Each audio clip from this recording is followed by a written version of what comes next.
Good evening. Welcome to Rose City Politics. It is July the 7th. Our regular panel tonight includes myself, John Lidke. We have Doug Sartori coming to us live from what only appears to be inside of a file structure in a computer. I don't get the reference. 1995 hackers, Angelina Jolie. This is the Gibson, my friend. Very nice. It looks really cool. I need to check it out. I use it a lot. You have definitely used hackers background before, I think towards obviously the beginning of the end times that we're in right now. It's nice to be towards the end of the end times before we're getting back to the beginning of the other times, but I still need to check out hackers though. And regardless though, we also have Pat Papadakis here tonight. Pat, how are you doing? Doing great. Glad to be here. I think I'm going to need a background. I might work on that while we move on. Works for me. It's just great to see you. It's great to be here with the panel. Please support us if you don't already by becoming a Patreon subscriber. We're at patreon.com/Rose City Politics. We're on all the social media. No matter where you want to go, we are there. So please like, share, subscribe, comment. Wherever you get your podcasts, we are there as well. If you're listening on the website right now. And we have been broadcasting live on tape since the beginning of the pandemic. And that has been because of the kind support of LiUNA 625, building better communities. Oh, we were talking before the show, before we get into things. This is going to be the first night that we get together in like 15, 16 months. We're going to go for an after show drink. And again, I like telling this story because I joined the program and we had 2 to 3 episodes in person and then shifted to the digital format. And it was like such a punch to the stomach. Like what a gut punch. I didn't enjoy the show because I wanted to do this. I wanted to hang out with you guys on the regular basis, but it's nice to know that we're getting closer and closer to normalcy. I look forward to seeing both of your beautiful faces, not just on a glowing screen, but also me too. I'm really excited about the whole elbow thing with you, John, or whatever we're going to do when we see each other. Yeah, I after an hour and a half, it's going to be very much, just breaking all COVID protocols. Pat, I want a hug. Give me a hug, please. Man, so so we released the YouTube the following day, but there will be people that are going to hear this when we release it as a podcast. I don't know. We'll find out who's loyal and who can drop things on a dime and just at a moment's notice. Should we say where we're going? Well, let's say right now, here's what we're going to do. We're going to tease this, Pat. We will be downtown on a patio, and the real loyal folks will find out at the end of the episode which patio we're at. Okay. Oh, okay. I had a different forward. And then, well, let's hear. We can all. It's a podcast, so we can listen to it later, or they can come and we can tell them, the after show version of what we thought about. Okay. Well, Doug, what was your idea then? I was thinking if you engage with us on social media, it should be about, if you're a loyal listener listening as soon as the episode drops at 8:00, it's about 8:05 right now, 8:10. So we're expecting to get some messages on social media, and we'll probably tell you where we're going. Good call. Good call. As long as you commit, to buying each one of us a drink. Otherwise, you can go find a different. Are you replacing Dawn now? I'm just looking for that 40-year-old. The nice 40-year-old is all I want. But we're so excited to be able to get together in person, all jokes aside. And tonight's one of those big episodes. It's a seminal episode for us, the annual budget discussion. It really focused on 2 aspects that we're going to be diving into tonight, I believe. There's the ABCs and the 1, 2, 3s that the budget comes down to at the end of the day. But there were a few parts of it that we really want to just, drill into. So let's start right off the bat. CBC's Dale Molnar put this one out. Windsor City Council pursuing the 0% tax hike 10% cutting to offset the $14.5 million deficit. City Council instructed administration to look for ways to cut costs in the 22 budget.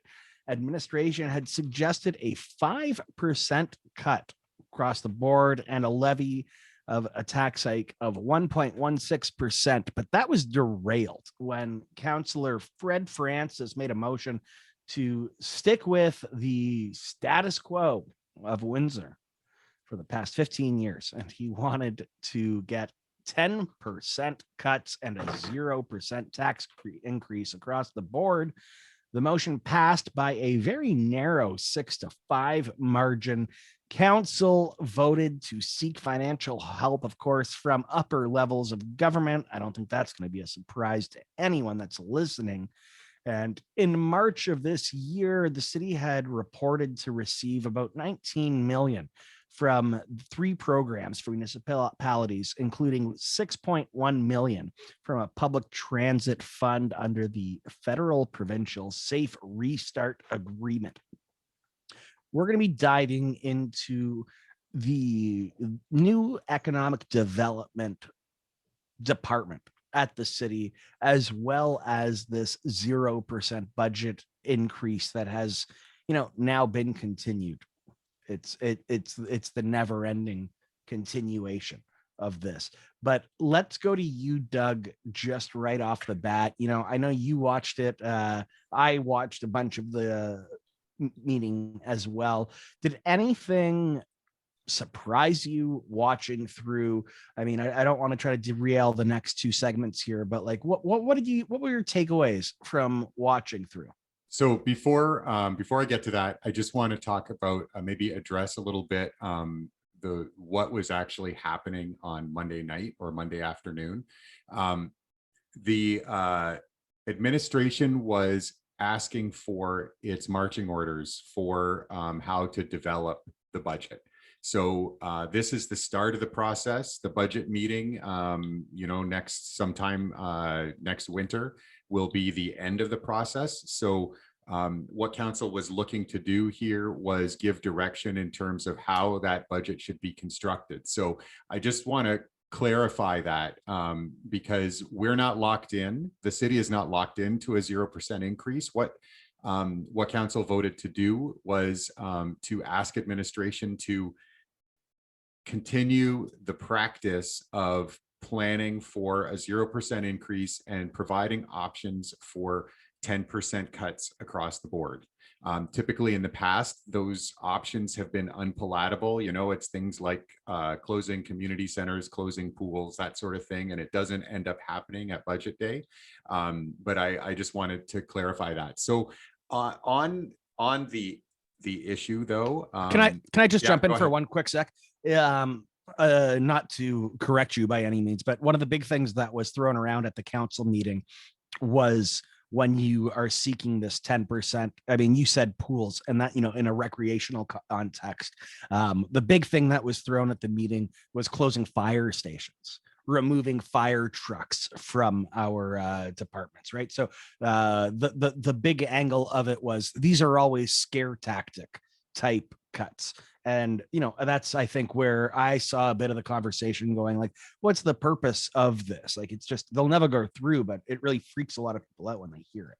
Yeah, and not only that, I mean, I think that was raised at the meeting, but not only that, it's a lot of effort on the part of administration to put together credible 10% cuts in each department that are really in practice never going to happen, and B are super draconian and has a high workload associated with it. So what was on the table was instead looking for 5% cuts across every department. And, I think it's good for administration to bring options to council in terms of things that they could fund more and things that they could fund less. And there's even after a decade and a half of squeezing, there may still be efficiencies to find in there. So I don't think that's super problematic, but it was pretty clear that there was, I think at least, administration was really hoping that their recommendation would be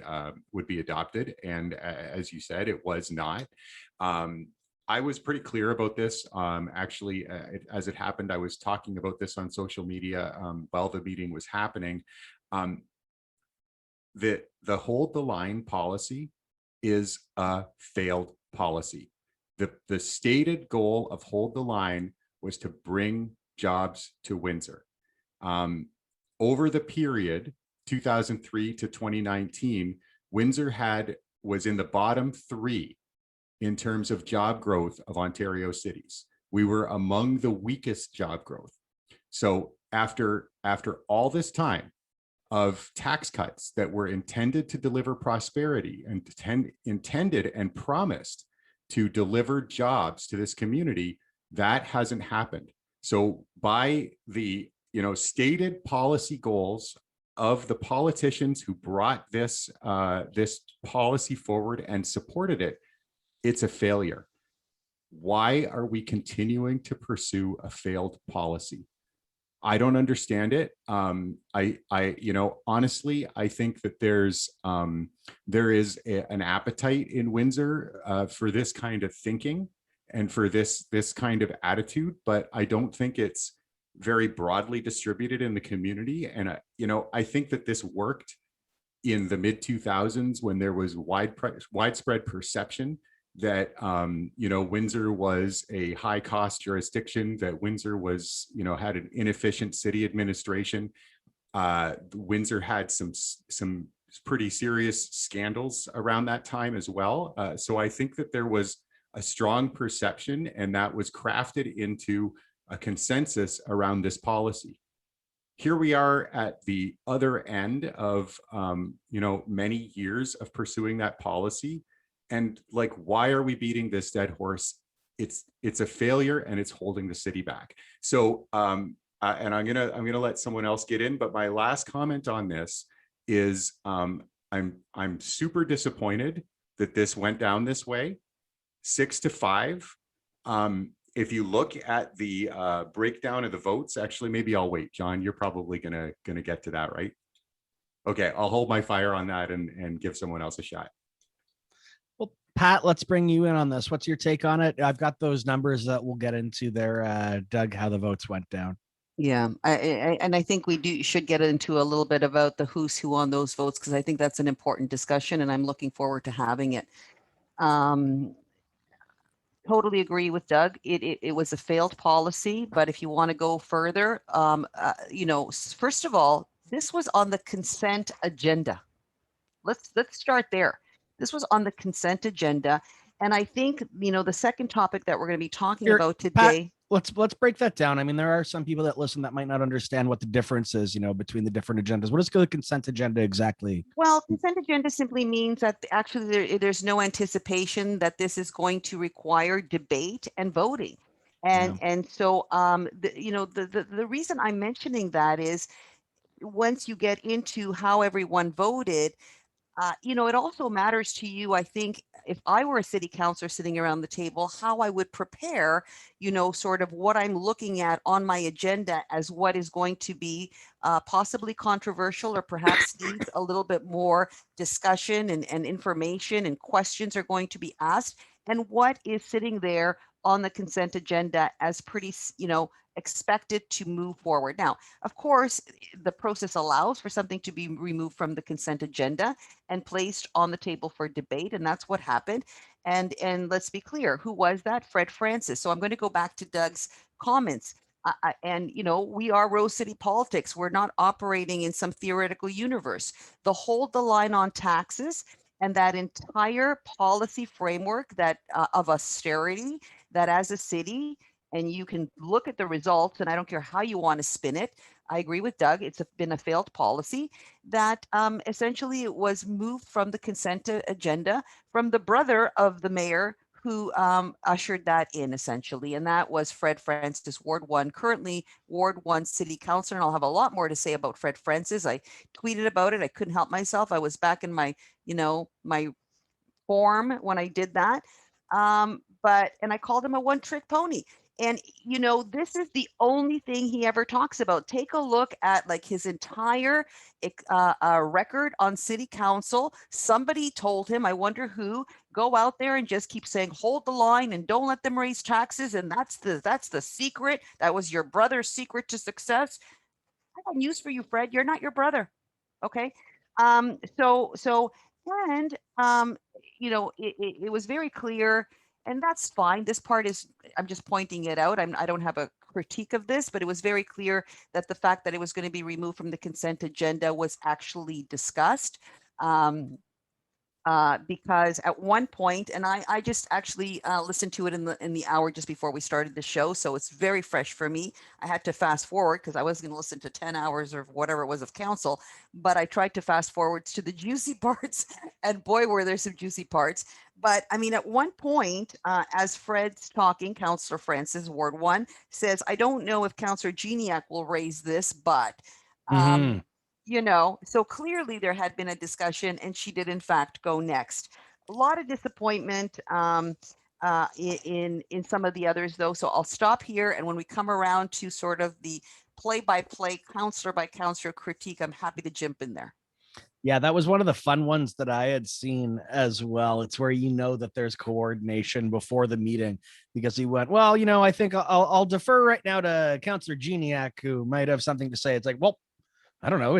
I've been Right, watching her face the whole time. She didn't raise a hand. She didn't right. raise an eyebrow. It's like, okay, well, I'm you, gonna pass this over to Councillor Geniac, something that I pulled from the consent agenda. Who knew? yeah. Wow, amazing how it happens. But you know, you called Counselor Francis a one-trick pony. I wouldn't say that. The guy wanted to transform Grand Maris into like a park, and we've seen like, you know, Yeah. how And far and that and idea went. EpiPens in community centers. I think I'm trying to remember like the two great ideas that he's had. Look. Um, That's 3 bullet points, Pat. the reason I say this is because the other thing I want those that are new to council watching or not or experience, take a look at when he's on script, in other words, written, right? And when he's off script.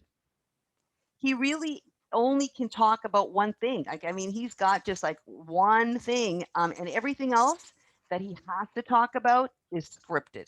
So I really have a lot of criticism of Fred Francis, but primarily because I think, particularly, this was to me personally, I'm shocked by this vote, and I'm going to get to who I really blame, because I really blame some of the others who voted this way. I don't, you know, I can't really blame him. I think he's wrong, and I think he's got the wrong policy choices, and I think it's the wrong type of leadership for our cities right now.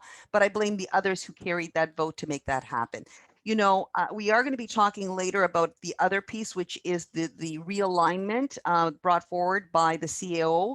And I'm only jumping forward to that piece only because the budget issue, this motion was actually mentioned in a really interesting way, and we'll get to it. But I want to focus on what Jason Raynard, the CAO, talked about very diplomatically. I thought he was really good at that meeting, but diplomatically talked about, in reference to this, that he seems to be telling his staff and his leadership perspective is that we got to look at both sides of the of the ledger in a budget.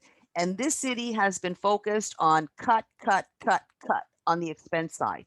And we are really far behind. I think this goes a little bit to what Doug is saying, because those pieces all tie into economic development. Economic development ties into more people living here. More people living here goes into taxes, more businesses coming here, etc. All of that side, you know, we have to take a look at the revenue side. In many ways, this was the first issue that we're talking about is the expenses. And the second piece we're talking about really is about the generation of revenue. And it was fascinating how it landed. Well, if you are both okay with it, Doug, I'll give it to you if you want to add a bit more, just generally speaking. But I think moving on to that corporate realignment towards the economic. Mm, Yeah, Okay. no, I did want to talk no, a I'm not little. done. Yeah, I did want to touch a little bit on some other elements of that vote. I think so. John, you were good enough to put in our show notes the breakdown of the votes on that motion. So this is the Francis motion for a 0% budget increase with a 10% department by department reduction. Opposed, Costante, McKenzie, Holt, Kashak, Bordelon. So the 6 who supported it: Dilkins, Francis, Sleeman, Gill, Gignac, Morrison. Jim Morrison supported that motion reluctantly. You know, and that I think is why I'm actually so frustrated with Councillor Morrison. You know, in general, I have some good things to say about his performance on Monday. I think that you really had a chance to see some of the things that Councillor Morrison can bring to the table with his finance background. He was really, I thought, really interesting and really on point when he illustrated the inflationary pressure on municipalities and the reasons why there can be greater inflationary pressure on municipalities than looking at just the number. So this is what frustrates me. Jim Morrison gets it. He understands the issue. He was reluctant to put admin through the process of coming up with absurd 10% department cuts, but then he voted for it. So Why do you think that is, Doug? You know, I'm not sure, and that's a question I'd love to pose to Councillor Morrison. You know, if you're listening, Councillor Morrison, we would love to give you an opportunity to explain the rationale for your vote. You know, my personal view is that when Morrison gets it right, it's because he reflects and he thinks about what the right thing to do is and what the right thing for the community is. I think he has good instincts, and you know, I think he's got a good head on his shoulders. And when I think he goes in the wrong direction, or at least what I perceive to be the wrong direction, it generally strikes me as political. So in this case, you know, I think that Councillor Morrison is really trying to do a very careful political balancing act. He wants good things for this community. He wants progress for our community. He also wants to be fiscally responsible. And I don't think that he has figured out how to separate his own identity as a fiscally responsible councillor from the rhetoric, what we talked about earlier, that failed policy and the rhetoric around that failed policy. I don't think that he has unlocked the formula for how to do that. What do you think, Well, Pat? I think you're maybe a little more generous than I'm going to be. I'm willing to listen to that, but I think that, you know, this is not fiscally responsible, right? Understanding the big picture of what happens when you don't keep up with the rate of inflation and, you know, things crumble around you, and then later on they have to be fixed, and all the things that we know that happens when you slash services in your community is not fiscally responsible. This is not long range. This is maybe a short-term political win, which I don't think he has here, because otherwise, if he did, people like me wouldn't be criticizing him.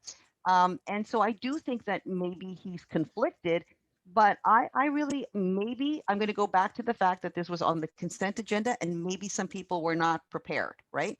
But, you know, I'm going to throw another really interesting thing, just throwing it out there. I'm not saying this was it, but I'm just going to point this out. I don't know if you noticed this, but it sort of came to my attention, and I sort of compared it back and forth. When historically the votes around council back pre-pandemic, when they sat in a room together in council chambers, always went, you know, there's the mayor. So if you're looking at the mayor, to his left, and they went around the room and voted. So I believe it was like Fabio Constante. It didn't go by ward, right? I think it started with, and I wrote it down somewhere. I tried to remember. I might be a little off, but I'm pretty well sure that I have the order of how they sat, at least on one side or another. But I believe it was Fabio Constante, Joanne Gignac, Jim Morrison, so number 3, sorry. Jim Morrison, number 3, Kieran McKenzie, Chris Holt, and then it would have been, well, I think Ewan was after. I don't think he's had a meeting in council, so it would have been Eric, but Ewan Gill, then Ed Sleeman, then Fred Francis, Gary Kashuk, and Rena Borland. That was always the way of the vote, which, you know, frankly, where you sit matters in this. If you hear everybody speaking, everybody commenting, everyone asking questions, and you sort of get a sense of where they're going with their questions, or you hear them how they're going to vote when they speak to the motion, you know where your colleagues stand and why. And I think that's Prices important. Price is Right rules. You find out what it is, and then you just add the extra cent above it, right? Right. Yes. And so when they went virtually to meetings, I don't know if you remember this. Now, of course, this was our recently departed city clerk, right? They started voting in order of wards, which meant that Jim Morrison, Ward 10, was always last. It just so happens, right? And I don't know if you noticed this. I think this was the first city council meeting with the new clerk, Steve Lacodemus. And he went back, which is, I'm not criticizing that. That's probably the correct way. If that's the way it was, like I've got no comment on that, whether it should be in order of wards or whether it should have been around. But they went back to the traditional voting order, which was as if they were sitting in the council chambers. And so what that did was that put Councillor Morrison back in position 3 to vote, following Councillor Jeannie. Just pointing that out. So maybe he was swayed by her arguments and didn't really know what the rest of the room, what was happening. Remember, this came off consent. I don't know. I felt that Joe Mancina, I believe I've got his name right, right? I thought he did a tremendous job in responding to the issues, the questions that were asked of him. And I thought he made a very compelling case. You've already mentioned it, John, and you alluded to it, Doug, that, you know, if you, first of all, is this the goal? Is this city count is like, isn't the goal to put forward a strategic plan and then set priorities and allow your administration to do what they need to do to deliver a budget that says this is how we can operationalize what it is you're saying you want? This is so arbitrary to go in and say, here's the percentage cut each department. Why don't you allow people to do the work? And this is not, you've mentioned this, but more importantly, it creates a lot of work from a human resource perspective. You have now, this is not fiscally conservative, and I'm not talking to fake fiscal hawk Fred Francis. I'm talking to Jim Morrison, who should know better, that you're about to put an entire administration on its end to find that much cuts that's going to that you know and that's going to come back to you, and you're going to say, well, I'm certainly not going to take that out of my ward, are you, Jim Morrison? So why are you making them go through the exercise? If this is political grandstanding, and for sure it is for Fred Francis, but the rest of you, I expected more from. Why would you do that to your administration?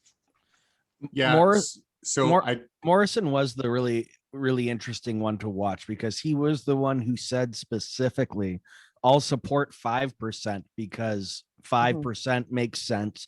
10% is where you get the draconian taking the fire trucks off of the road. But then to go forward with it anyway, you have to wonder, like, what are you trying to achieve here? I mean, generally speaking. Do you think he made a mistake? no. Mm.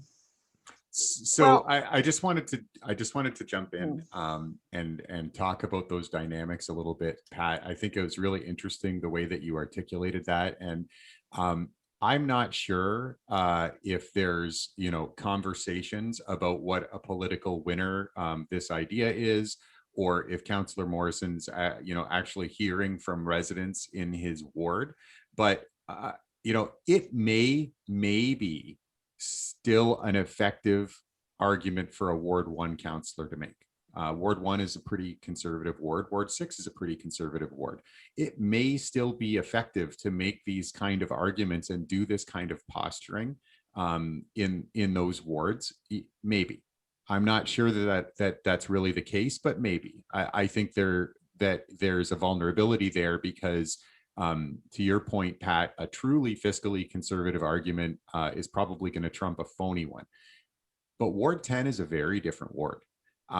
There There are high voter turnout polls in Ward 10 that are very similar in demography and in sort of socioeconomic outlook to Ward 1. That's true. But there are a whole lot of polls that aren't. There are a whole lot of people in Ward 10 who have a very different perspective on city services and don't buy into the rhetoric that it is, that holding the line on taxes is about preserving and saving the pocketbooks of, the little person, which is always the Fred Francis argument, which is, come on, it's garbage on its face.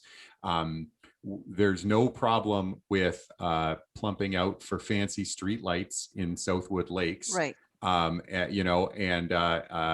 It's not a very convincing argument at all. But in Ward 10, I think it looks a lot different, and I don't think it's a winner there. It's Isn't a interesting. lot. Sorry, John, you go ahead.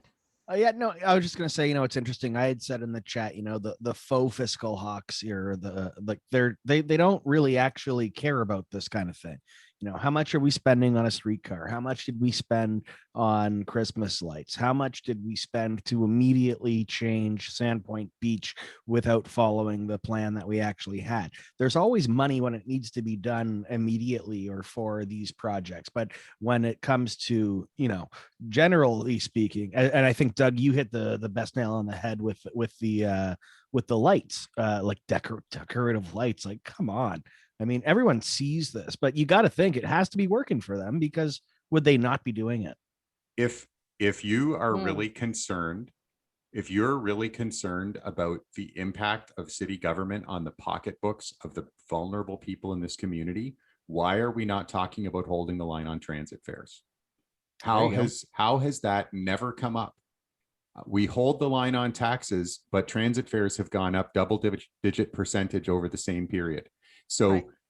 the impact on the people who are going to feel it the most is, the impact of the tax cuts. And let's be clear, a 0% increase in city spending is a tax cut, because inflation doesn't stop just because you want it to. 100%.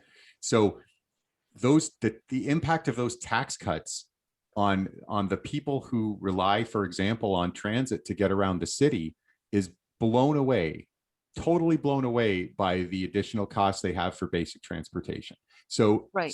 Miss me with that argument. It's bullshit, and we all know it. Right, because what we charge should go up with rate of inflation, but otherwise we can't even keep up with rate of inflation in our budget. And it speaks to what you said, Doug, which is, make no mistake about it, not keeping up with the rate of inflation means cuts in services. And again, the Joe Mancina spoke to this, and this is language that Jim Morrison should have understood. You have to watch your purchasing power, and I don't understand. I don't understand where Jim Morrison, I want to give him the benefit of the doubt and then say he made a mistake, but at the same time, I don't know. I think it's a good call to invite him and explain it. He tried to reconcile it on the second vote. And we'll get to that one, as John said. Joanne Geniak said she was going to be consistent in her second vote. We'll talk about that too. But then he followed her and said, well, I'm going to be consistent, and voted a different way. So you've got a whole bunch of different understandings of what is happening here. I think that also rounding up, the list of where this vote came from. And the reason I think we're picking on Jim Morrison particularly is because, number one, he should have known better, and he seemed to, and then suddenly the vote was different. And it was such a close vote. His vote was the vote, because let's face it, and I don't know, but here's the mayor who's got something on the consent agenda. It gets pulled by Fred Francis, supported by Joanne Geniak. Suddenly, let's not forget, the mayor's voting for it. The mayor's voting for it. So I think that's a really interesting thing. I don't know that was necessarily something that was colluded on earlier. I'm not sure. I have a sense of what I think happened, but I think he was put in a difficult position. How will the mayor vote? Don't forget, the mayor was part of that previous administration and the Hold the Line administration. And he's trying to rehabilitate his public personality really with all the marketing stuff that's happening, but deep down in heart, here he is presented with, am I going to go with 5 or 10? And you saw the real Drew Dilkins like rise to the top. So then we've got, so Joanne, Francis, I'm going to call them the usual suspects, but then you got Gil. If anybody was wondering what you and Gil's voting record would look like when push came to shove around this council table, I think the picture is becoming very, very clear. Let me put it that way. Then we've got Ed Sleeman. Does anybody know, was there any transparency about who was assisting the technology with Ed Sleeman this week? I know I'm being really, really mean, but that's what you got, folks. That's your council table. That was the strength of that vote, and that's why Jim Morrison is being called out, because that's who was on that side, Jim. Yeah. So I want to talk about the political dynamics there between Gignac, Francis, and Dilkins. Because you're right, Pat, that was this matter was on the consent agenda. Presumably, that means that Mayor Dilkins wanted it on the consent agenda, which means that, he was okay with that approach, with that change in approach, probably because, he wants to support administration. Probably because he wants to support his new CAO, who seems to me to be coming in and shaking things up in good ways. But when push comes to shove, it seems like if Francis and Gignac outbid him on the fiscal hawk stuff, it puts him in a very difficult position, and he folded. And I thought that was really interesting. Yeah. And so he had a point of principle to make here, because as we said, let's not kid ourselves. They're going to come back with 10% and council will eliminate those things. Like, that's not going to happen. So they're already sending it out for a waste of time instead of really saying, look, again, Mancina really talked about how they're going to be responsible and how they're really going to stay focused on really the targets that they want. But please don't make us do this. But I think you're absolutely right. It bears worth repeating that this was a really telling thing. And I hope that it was just a moment of really making a bad call by the mayor himself, because it really, to me, sends a message. You've got your new CAO. You had this on the consent agenda. There's going to be another one we're going to talk about again of what happens in some reorg and realignment. But really, is that a crack? I don't know how I would feel if I was the new CEO. It's a really interesting perspective on it. It really does make it look very rocky. Well, we'll see how future votes go and see who's offside and who's onside from administration, I suppose. Let's look to the motion that was made by Councillor McKenzie to approve an economic development department, if you will, and a new commissioner for it. Now, this was millions to be spent. I believe it was between $2 to $3 million. And the idea is to streamline the process of economic development within the city itself, dedicated not to compete directly with Invest Windsor Essex, but to try to at the same time lure once you get the people looking at the region, let's make sure that they set up within Windsor proper, if you will. And this was a pretty interesting vote, the way that it went down, because it really talks to what we were talking about earlier. Again, it was moved by Councillors McKenzie, who, of course, voted in favor. As well, voting in favor was Costante, Morrison, Holt, Gill, Sleeman, Kashak, Bordelin, and Dilkins.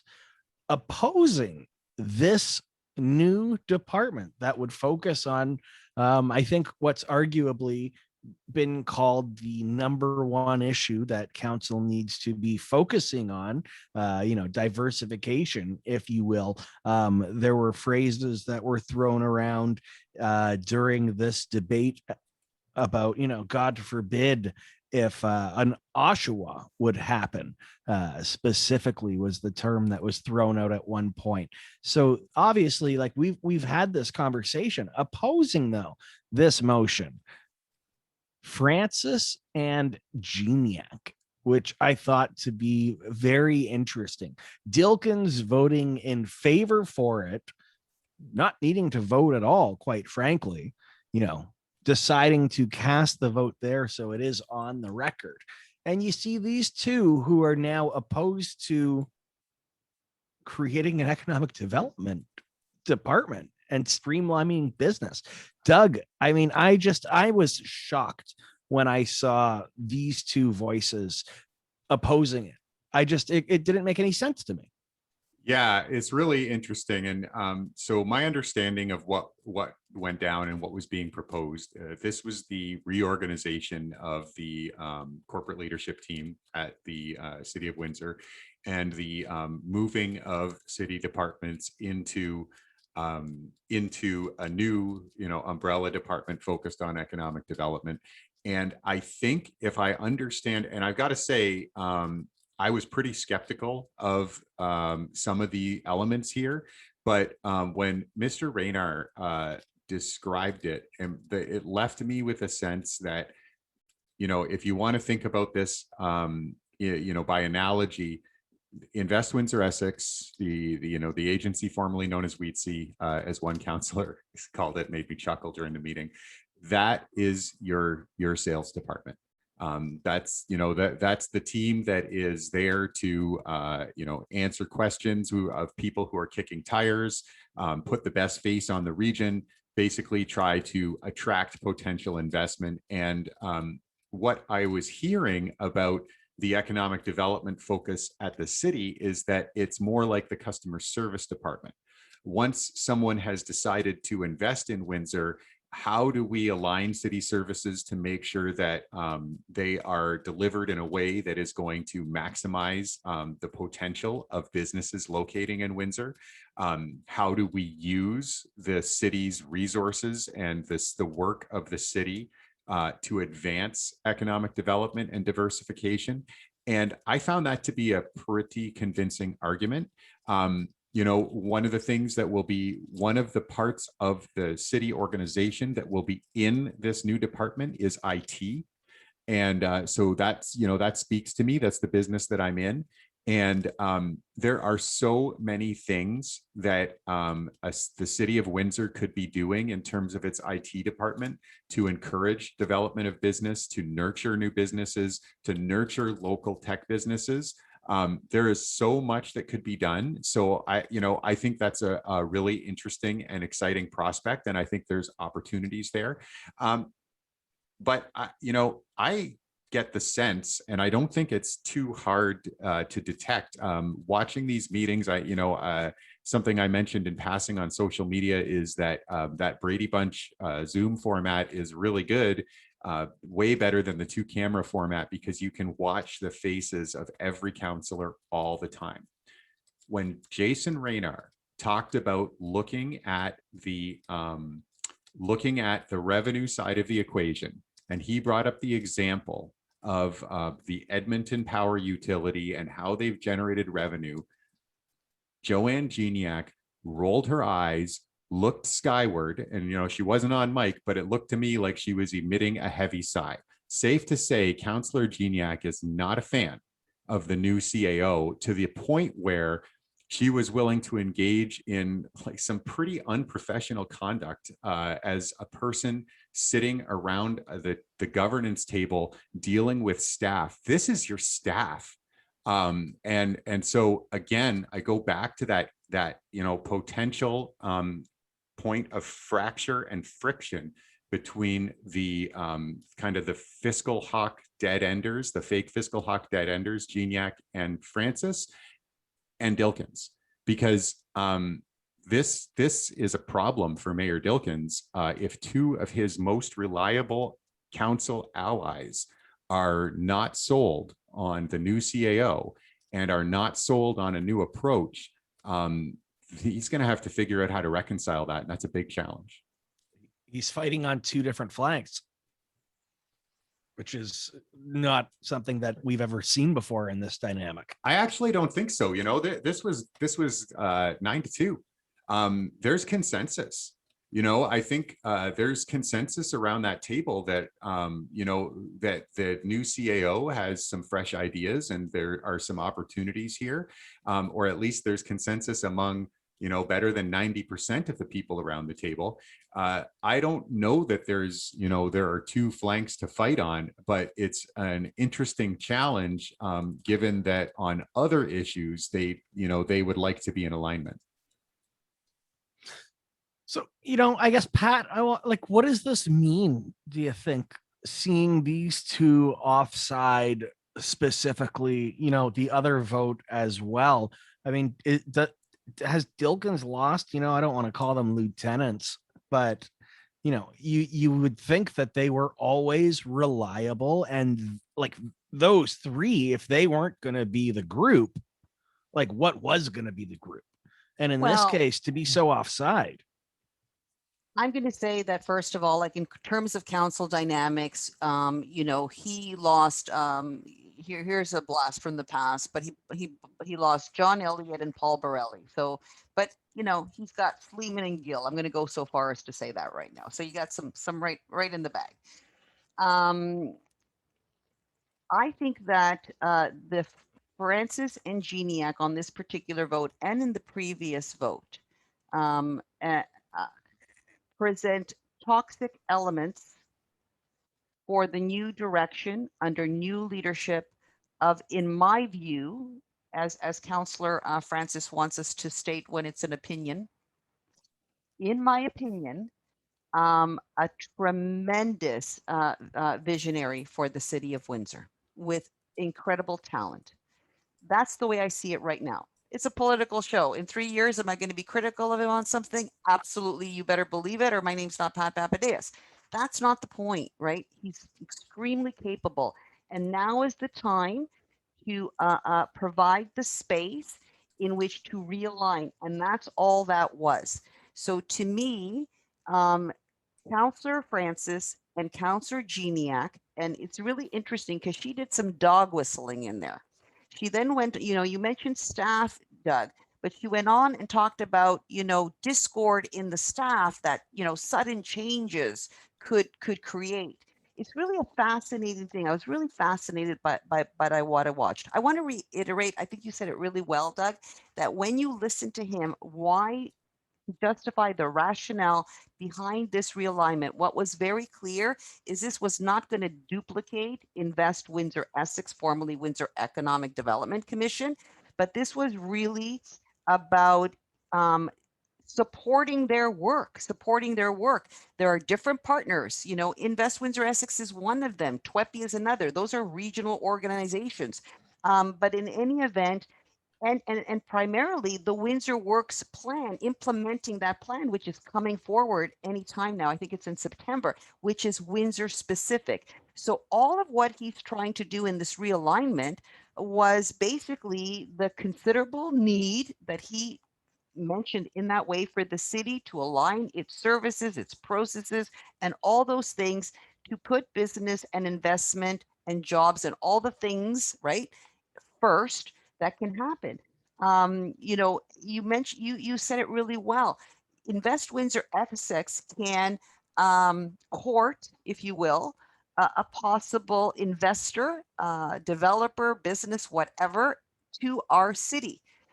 But if you're not working with the planning department, right? If you're not looking at how you can more efficiently take care of those applications, those permits, assisting people who want to invest in your community instead of the red tape back and forth, then you are losing opportunities. This is about making sure that those wins that they can get happen. It's so clear that this has nothing to, you know, The mayor's role in economic development is a different conversation, which was not part of necessarily that discussion. It was alluded to by Joanne Geniak, but then the harder question should have been to the mayor. Mayor, why is your budget that? I think that's actually a better conversation. She didn't go there. She went and voted against the new leadership of the CAO. And that to me is very, very telling. But essentially, I think that we can go into how everybody voted again. People were very strong on that, very strong. Like those 9 votes were very strong, and so they were the outliers. I think it sends a really strong message where they're at. But fundamentally, here's the bottom line, in my opinion, and that is that they were. If you listen to their rationale, they can't even justify it. Number one, Fred Francis, I don't believe asked a question. And then he went on to say that it was only a 5-page report and there was not enough information. If you didn't feel there was not enough information, why did you not ask a single question? Joanne Geniak took the bat on that one. And she asked the questions, and she asked about how can we vote on something when there's no budget. And he was clear as clear can be. This is a net zero realignment. This is not asking for new money. And other councillors went down a different track on how they reconcile the previous vote of 10% cut with taking a look at direction. And then the fireworks started. Did I mention the fireworks? I even noted where it was. If anybody's interested in watching City Council, which was what, yesterday?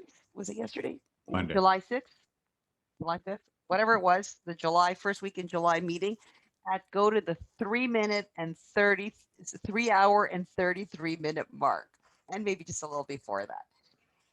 And Ward 2 City Councilor Fabio Constante is asking a question of the CAO, which is really taking a look at, sort of process, and also how we should be looking at how we do our budgeting. And is that going to be really, should we be looking at strategies and aligning our budget in accordance to strategies and what I would call priorities as well? Or should we be doing this sort of arbitrary 10%? And I've never seen Fred Francis more angry. He just popped out, he interrupted, he had a point of order, I think it was, that was never addressed by the mayor twice. And it was a really fascinating little exchange between Fred Francis of Ward 1 and Fabio Constante of Ward 2.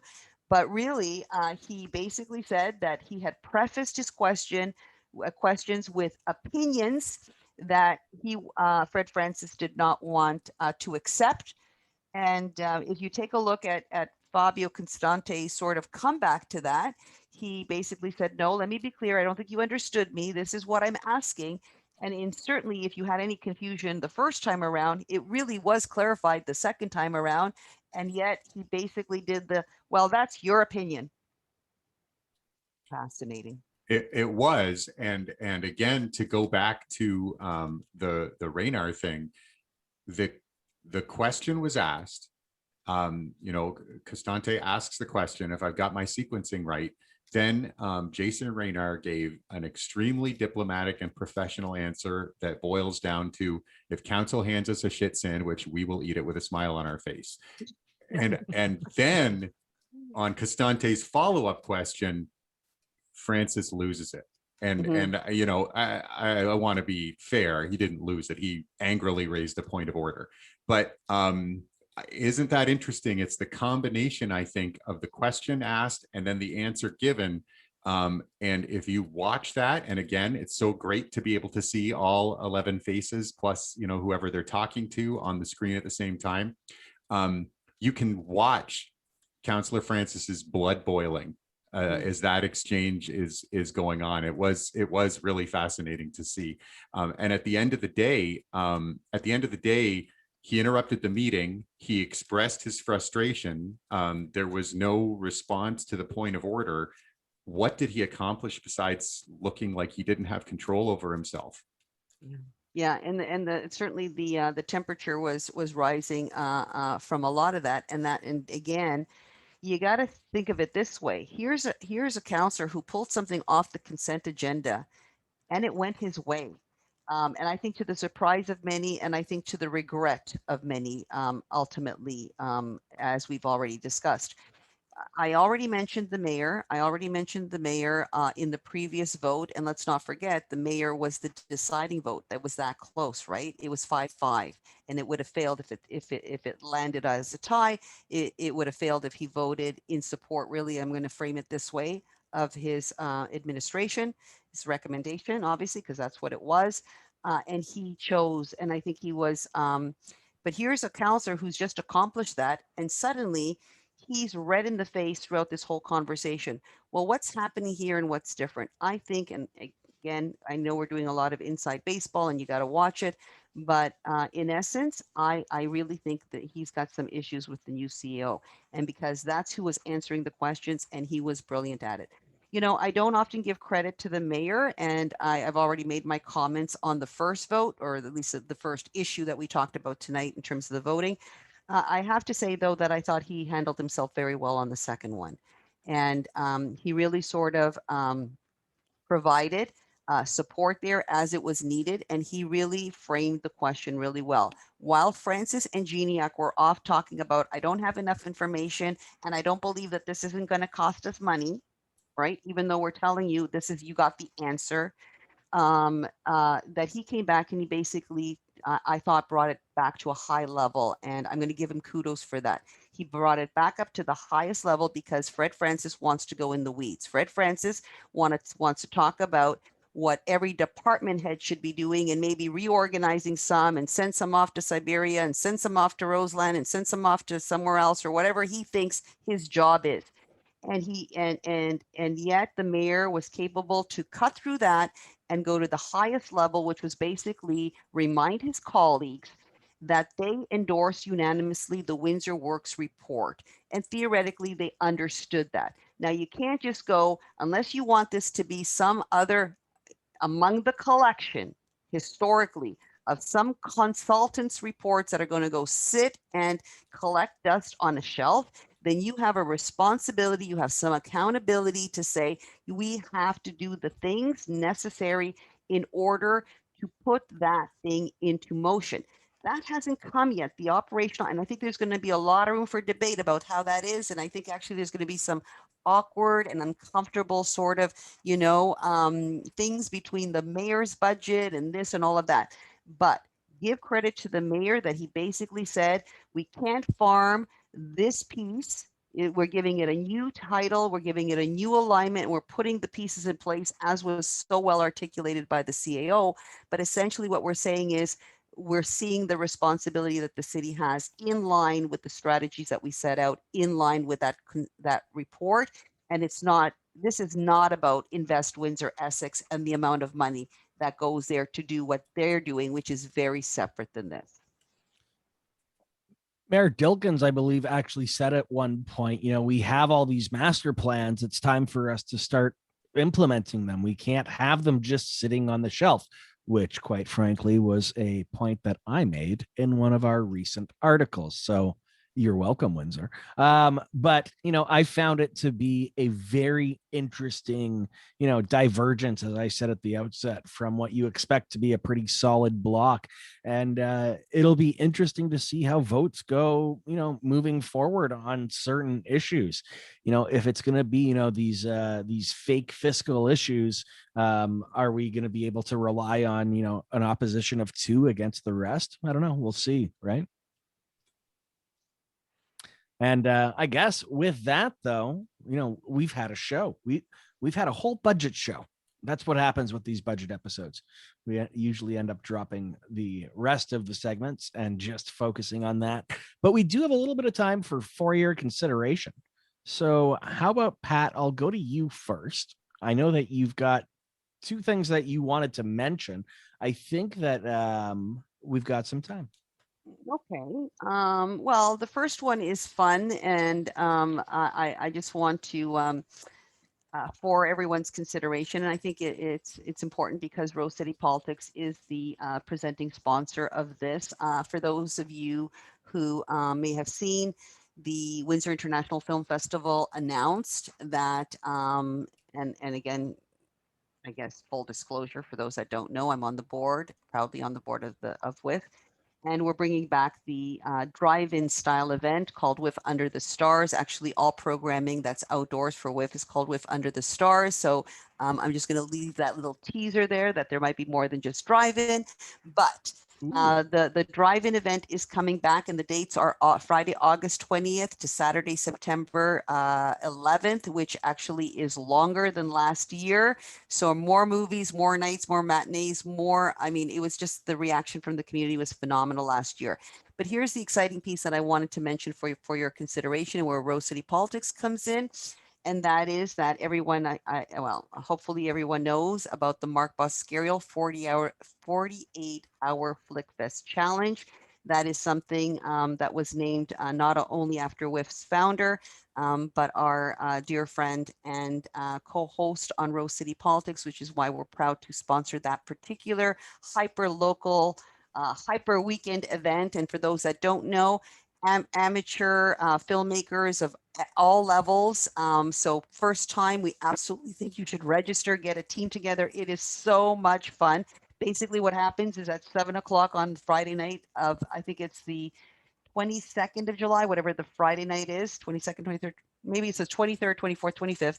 So you got 48 hours. You're going to get, you know, a character's name, a character kind of, I call it personality disorder.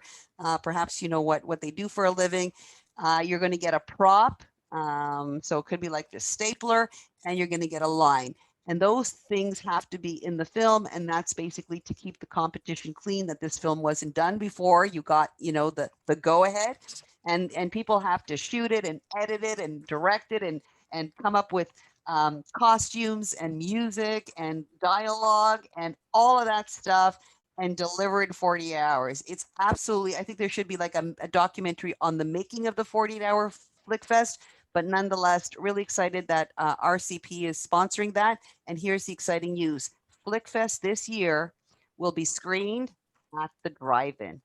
So we're going to bring back the People's Choice Award and, of course, the Mark Boscariel Flickfest Best of Flickfest Award, which is a juried part of the competition. And those are outside jury members of the jury, not in our community, but there will be a People's Choice Award. So more on that when we announce the date on that, so people can come down to Festival Plaza and be part of that great experience.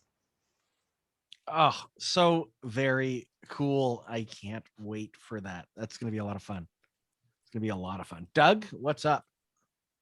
So this is the budget show. One of the items that came up for discussion on Monday night was the budget for the mayor's office, which, as Councillors Francis and Gignac pointed out, has grown and grown and grown. In 2018, the mayor's office budget was $504,000 and a little bit more. In 2019, it was $910,000. In 2020, it was a little lower, $905,000. And the budget for the mayor's office in 2021 is an eye-popping $1.45 million. So almost triple in the 4 years since 2018. The mayor's office budget has almost tripled. I looked at that and I was curious. So I wanted to see how we compare to other Ontario cities. I think it's always a good thing to look at comparators and try to understand where we are. So I looked at the 20 biggest Ontario cities. I looked at all of their budgets. 9 of those cities actually break out the mayor's budget in a way that I was able to compare. And what I found was that in absolute terms, the City of Windsor has the second highest mayor's office budget in the province, behind Toronto, which is pretty stunning. But then I've got a little visual aid here, and I'm going to throw this up for the folks who are watching us on the YouTube. The per capita cost of Windsor's mayor's office dwarfs every other city in Ontario. Well over $6 per person in terms of the contribution from each individual resident to the mayor's office. And if you look at this chart, you can see that most large cities in Ontario deliver way more out of their mayor's office for way less. So I thought that was fascinating. I wanted to share it with you folks. Wow, Doug. Yeah, there's more details that I may get into on social media or on another platform. Yeah, I thought it was pretty shocking. Now, I did actually reach out to the mayor's office to ask about this because the budget is not very clear. It does not break out any of the staffing complement of the mayor's office because the mayor's office is primarily made up of contractors, and that's the stated reason in the budget. And it also is pretty vague about where this money is coming from or where this money is going to. There is a $950,000 line in the mayor's office budget labeled miscellaneous expenses. So I thought that was pretty curious. And I reached out to the mayor's office and asked the question, what is that budget? And it was the answer that you heard on Monday, which is that it's primarily the money for the implementation of Windsor Works. This is the point that I want to make. What we've seen out of the mayor's office, and I think it goes with what Pat is going to share with us in a moment, what we've seen out of the mayor's office is an increase in the tempo and in the quality of communications. There has been a relentless political communication coming out of the mayor's office. What is the need? How does it serve residents of the city of Windsor to have this gigantic budget in the mayor's office that is supporting a communications effort, presumably to secure his reelection or election at another level, who knows? That's not serving residents. And I accept the statement that, you know, most of that new money is for Windsor Works implementation. Why is it in the mayor's office? Why are we taking it out of administration, all the checks and balances that administration has, out of the realm where the staff are acting on policy as set by council and implemented by administration, and moving it into the mayor's office where he calls the shots? How does that serve residents? What I would like to see is council ask some questions about this budget. I want to see this budget significantly reduced next year. And I think it would be really appropriate when that Windsor Works implementation report comes out to see that money moved from the mayor's office budget into the budget for city administration for your consideration. For your shocking consideration. And Doug, I think it's just fascinating work, and maybe we're going to definitely have to have like a show where there could be a lot more discussion, because I know we're not supposed to like really talk after that. But I definitely hope that you, whether you're going to tweet or somehow form of social media, to share that in a way that can be seen by, not that we don't have like a great listenership. But I think that this is a conversation worth having out there in the community, at least known about. And if I can't say, John, I don't know if you're going to comment on that, but I'm going to actually, mine aligns very well with yours, and in fact may provide the very answer. Here's my question, and for your consideration. I noticed recently in taking a look at the images of the mayor in the various media, and for those that are watching on YouTube, you'll see it, or whatever the recording is that we're using. And for those that are listening on the podcast, I'm just going to move here so you can see that there is the mayor behind a podium. And I'm not doing a good job here. My chair is in the front of it, but it basically says Windsor Mayor Drew Dilkens. Now, it just caught my attention because I don't remember, always seeing it that way. And I just remember there being like a City of Windsor logo, or just wasn't sure. It was just so, to me, having my little sort of political radar on all the time, it looked like a re-election campaign almost, a sign. And I'm like, what is that? And then and somebody else can find me and prove me wrong, but I did a search of news and images for Mayor Drew Dilkens.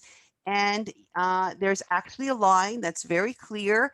When his media appearances suddenly had this podium with Windsor Mayor Drew Dilkens, as opposed to what was before. And that really coincided with the mayor's new chief of staff coming on board, which was just before lockdown. I like literally just very, very short period of time before we went into lockdown for the pandemic. So have a look at it for yourself. Here are announcements being made with our city money, our tax dollars, right? That's City of Windsor. It's the corporation of the City of Windsor. And yes, there's an administration. And yes, there's a political leadership. But those announcements have to do with what we have elected the leadership to make these decisions on our behalf. We can be critical of them. We can celebrate them. Whatever is happening, like when did it become all about Windsor Mayor Drew Dilkins? For your consideration. Yeah, no, thanks for that. It's really interesting. I found it really interesting that there was this bulk of money that was in the mayor's office's budget for the implementation of Windsor Works a year before Windsor Works was approved. Like that was a really interesting one. That's like some precognition stuff. Yeah, just knowing what's happening. For your consideration from me, we had a reach out from CBC Windsor who wanted to speak with us about the Bill C-10. It's stalled right now because of the break that we're at right now in Ottawa. But they wanted to talk about how it would impact us as podcast creators, independent Canadian producers, and chatted with the group. I was the one who did the interview, and the biggest concern was, primarily one, give us money. Like that'd be great. Like I got nothing. I don't have a problem saying that. Sorry if I put it so bluntly, you guys. But if the government wants to give out cash, like I'm not gonna say no to it. The biggest issue, though, of course, is if they just hand out a lot of cash to your traditional broadcasters in what will continue to be creating an uneven playing field. We're looking at the biggest players, your Post Medias, your Bell Media, your private corporations that are moving into the podcast sphere, and they're still receiving their public subsidies, and now getting into competing with little old us. That's tough. So I'd hate to see a situation where it becomes worse. But again, give us cash. Give us the cash. That'd be great. So this is a perfect time, I would say. That's for your consideration. And I would say, give us the cash, become a Patreon subscriber. I have to tag it right there. I just have to tag that. What a great segue. I want to say, you've been having so many media appearances between, your Dan McDonald on AIM 800 and your interviews now. I think you're doing a fabulous job. And I'm going to say this, that if we can get a couple more Patreon subscribers, we might be able to afford a sign for John that says like, Windsor podcaster, John Litke. Like that's my goal. Let's get a couple more Patreon subscribers so we can get one of those for John. Then it's official, right? Without the sign, it's not legit. I mean, who would know that tall man behind you was the mayor of Windsor if there wasn't a little sign there that let everyone know? It's good. It's the brand the actual city insignia. Yeah. Oh, that would be nice. We do have a nice insignia, and it's like we have legal uses for it, and like he's definitely legally allowed to use it. I mean, I wasn't here, but you guys found out what you could legally do and not do with that city insignia. That's right. Which we could use because Paul Morelli could. Oh God, go into the history here. We have a nice city logo, but we have a terrible flag. So what I'd like to see is I'd like to see the mayor have to use the flag just so we can get rid of that damn clip art rose. We could probably have like this would be a fun thing. If you want to design Windsor's new flag, do so and submit it to us on social media. There's probably two of you who might actually do this, and I look forward to seeing the 1 to 2 submissions that might show up. That would be great. But this has been a really fun episode. The budget episodes The budget episodes are always super fun. And this one, it was unexpectedly fun. It went in places. What do we call it? How what about could you? how about Mhm. we're never getting a Christmas card again? Truth. Hashtag truth. There you go. I was thinking, fuck around and find out. That could work too, but we want to Okay, do we're that. going for a drink. Yep, that's it. We are Do it. we're gonna be there. This is gonna be fun. Thank you so much for listening to Rose City Politics. Our regular panel tonight included myself, John Lidke. We had Doug Sartori and Pat Papadeus here as well. Please support us, as I said just a bit earlier, by becoming a Patreon subscriber. We're at patreon.com/Rose City Politics. I want that sign.